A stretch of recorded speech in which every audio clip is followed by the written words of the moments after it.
It's my feel-good breakfast show.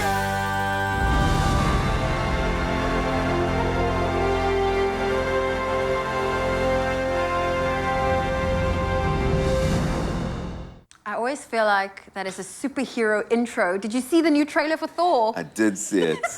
I did. I don't think I'm quite Chris Hemsworth level yet. Oh, well, listen, Eitan Stern has the hair for it, but you know what? We're now focusing on why he is here, because now more than ever, South Africans need entrepreneurs. I mean, but starting a business, it requires a lot of work, and I think that's where we need all of the help we can get.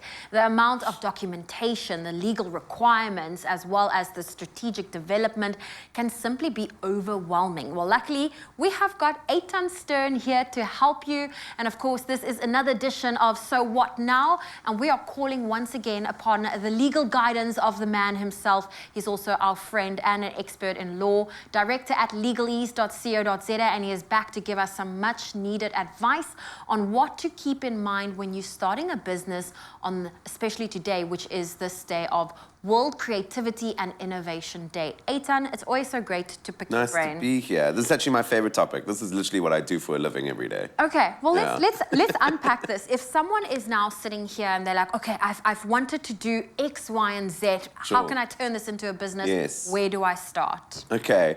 So I suppose the first thing to know is that starting a business and starting a company are two different things, right? So where do you start with starting a business? My opinion is you just start. You know, no one's going to give you the invitation to do it, so you just got to start. And that's figuring out what product what service you're going to sell, what to charge, and who your client base is going to be. And it's really kind of as simple as that to get going. Okay, and if you want to start a company, let's say you've now started your little business. Yes. You have now decided, okay, I'm going to sell gym pants. Cool. Now I want to turn it into a company. What is the process then? Okay, so a company is a really good structure to run a business in, and that's the kind of structure that South Africa prefers people to run businesses in. And so what you need to do if you want to start a company is you do it through CIPC, which is the Companies and Intellectual Property Commission. There's a website, cipc.co.za. You go on there and you can register your company. It's really simple. I think it costs about 70 Rand. You fill in some forms. You need proof. You need your ID. You need proof of address. And it takes probably about a week or two to get registered. And that's that. You need to decide who the shareholders are going to be, so who owns the company. You need to decide who the director is going to be, or directors, so who is going to run the company. And then you've got yourself a company set up, and that's a separate legal person from you yourself. So, you know, you can have your company, Zoe Sweatpants, and then you can have Zoe as a person. And so these are separate legal entities. And then can you then, with that registered company, go and open a business bank account? Yeah, exactly, right? So that company becomes what we call a juristic person. So it can open a bank account, it can, you know, own property, it can sign leases, and it can do all these things which separates you from the business. Okay, and so we've now spoken about starting a business and now registering a company. Does registering a company apply to someone running a local tuck shop or a barber shop from their house? Sure. So to start up a company from your house, so look, you can use a company to run any business, or some businesses can be run as a sole proprietor, which means you don't need a company. You can just say, cool, I'm running this business. You can give it a name and you run it through your own person. If you want to start a business from your house, like a tuck shop or something, the things that you need to look at is, are you allowed to do that from your premises? So are there any zoning restrictions? So, you know, if you are running some sort of a factory, you might not be allowed to do that from a residential area. And then certain businesses won't be permitted to run from home. Certain businesses will need to be in specific areas. So, for example, if you're cooking or starting a restaurant, you may need a business license, like a restaurant license, to do that. But for sure, like, my view around entrepreneurship and getting businesses going is just to start somewhere. It doesn't need to be perfect from the get-go. If you start cooking from your kitchen and selling food and it's working, you can upgrade to a different premises later on. But like starting down and dirty is often the best place to go. And starting small is also the best Totally. way. The best advice I once got was start small, fail small, and just Yes. you almost just need to get that fail out of the way.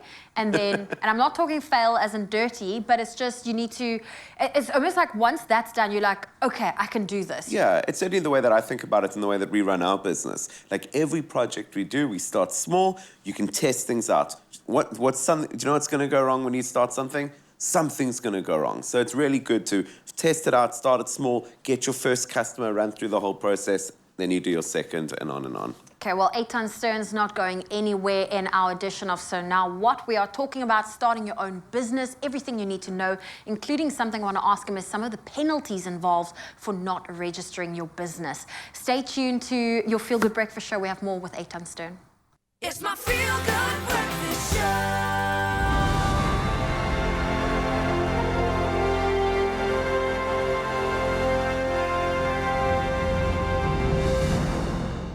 I always feel like I need to start the segment in a superpower pose. Eitan Stern is here, and we are continuing our earlier discussion around starting your own business and the legalities around it.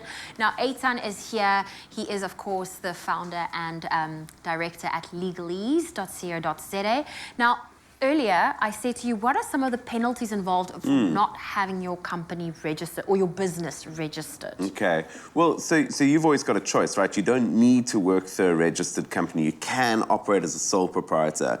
But if you do, so that is your choice. But if you're not, say, registered for tax, or if you need to be registered with a specific regulator, let's say you're selling alcohol and you don't have an alcohol license, then there certainly can be penalties. And depending on what you've done, if obviously alcohol is a serious one, and you can even be jail time. So it really depends on what you don't register for. Okay. Now you mentioned sole proprietor and the company is Yes. PTY Limited. Yes. Can we unpack the difference between the Sure. two? Yeah. So a sole proprietor is you operating as yourself. You are the same thing as your company, whereas a PTY is the company becomes a separate legal entity.